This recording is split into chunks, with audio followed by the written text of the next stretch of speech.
Are you ready? It's rolling. Are you rolling? Yeah, it's rolling. Projection. All right.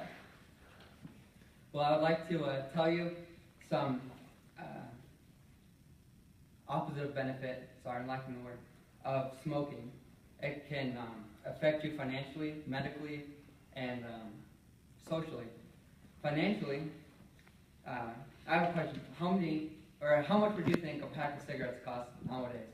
Right now, if you just go over there and buy a pack of cigarettes, how much would it be? $7. On average. Really? It's actually, on average, it's about $5.25, $5 and some change. But this is not the only financial decrease that you can affect your pocketbook with. By smoking cigarettes, you will get a numerous amount of physical hindrances that can affect you medically.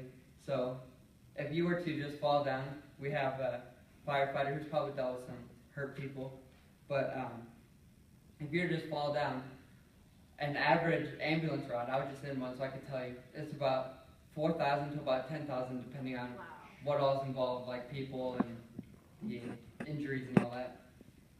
And guess how much a hospital bed is a night?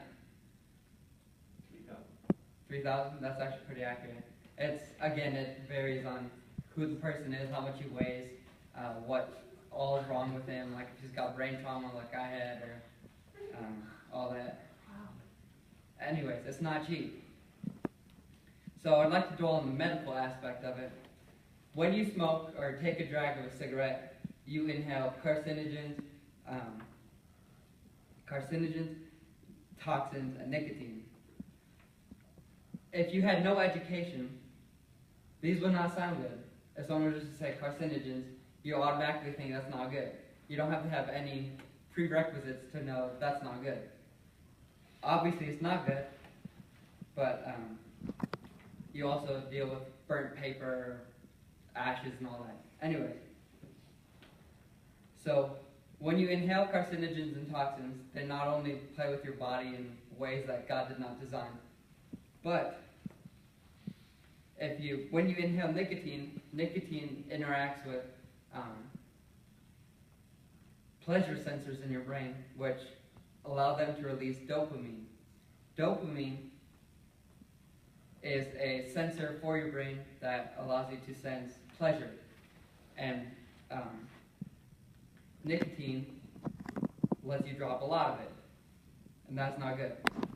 So if you smoke a lot of cigarettes, you get a lot of nicotine, which then releases a lot of dopamine in your brain, which then tells yourself that you're having a lot of pleasure. And bodies like pleasure. They like to be stimulated. And so when you're done smoking, it's going to want more. And that's how addictions happen. So you're constantly wanting more. But when you do this often, and your mind keeps telling yourself that you want more nicotine, which then affects dopamine and the whole trap. When your body your mind tells you that you want more, it will then talk to your body subconsciously, saying that you need it to act a certain way or proceed with your bodily functions like moving your finger and all that.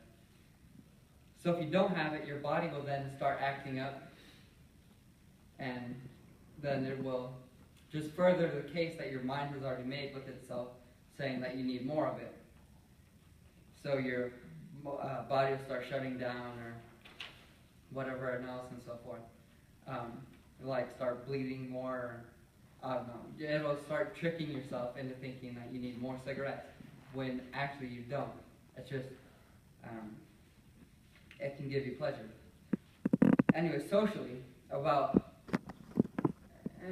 40, 50 years ago, a few generations ago, I should say, any old movies or newspapers or anything you read that has a picture in it, you can, about 50% of the time or more, see someone with a cigarette or a cigar in their hand, because they didn't have the groundbreaking knowledge, medical knowledge that we have today, saying that it's not health beneficial. And so it was accepted back then because it was just a token of coolness, or however you want to say that.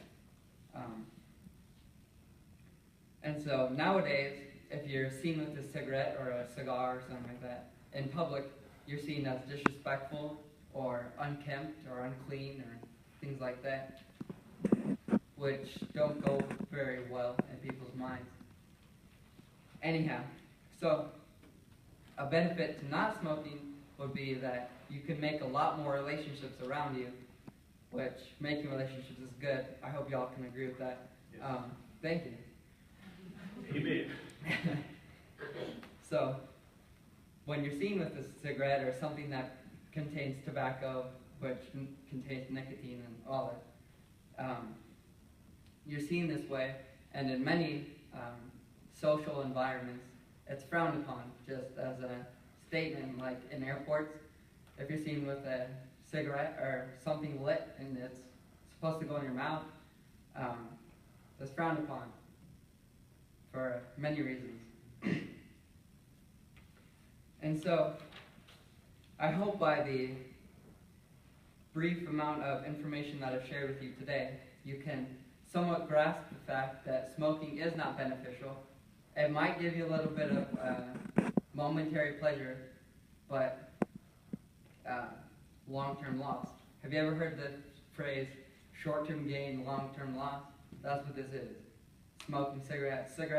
Every time you see a little picture of something long with little flames coming off of it, that should say short-term gain, long-term loss.